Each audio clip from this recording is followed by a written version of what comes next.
أعوذ بالله من الشيطان الرجيم. بسم الله الرحمن الرحيم. والمرسلات عرفا فالعاصفات عصفا والناشرات نشرا فالفارقات فرقا فالملقيات ذكرا عذرا أو نذرا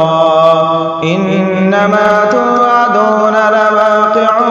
فإذا النجوم طمست وإذا السماء فرجت وإذا الجبال نسفت وإذا الرسل أقدت لأي يوم أجلت ليوم الفصل وما أدراك ما يوم الفصل ويل يومئذ للمكذبين ألم نهلك الأولين ثم نتبعهم الآخرين كذلك نفعل بالمجرمين ويل يومئذ للمكذبين ألم نخلقكم من ماء مهين فجعلناه في قرار مكين إلى قدر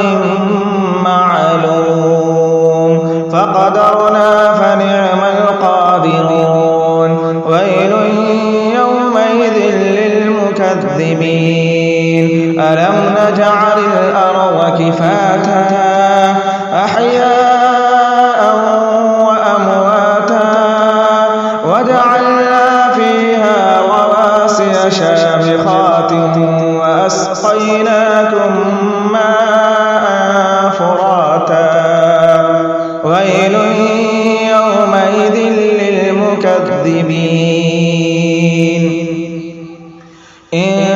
انطلقوا إلى ما كنتم به تكذبون انطلقوا إلى ظل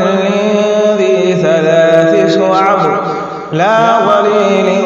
ولا يغني من اللهب إنها ترمي بشرر كالقصر كأنه جمالة صفر ويل يومئذ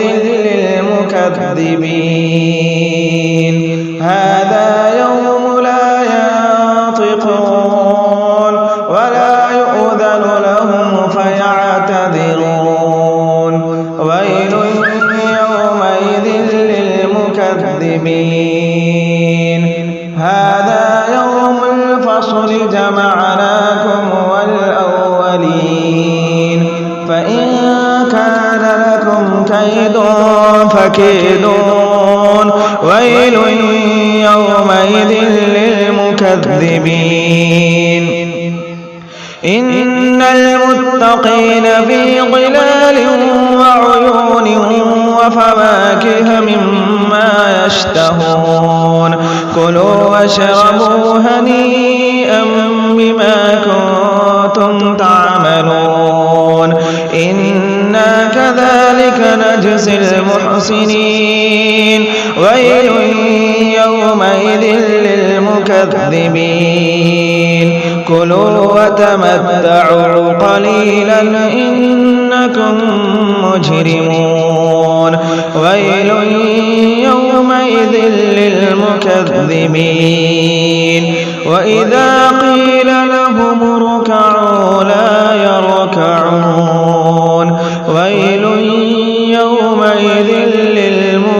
للمكذبين فبأي حديث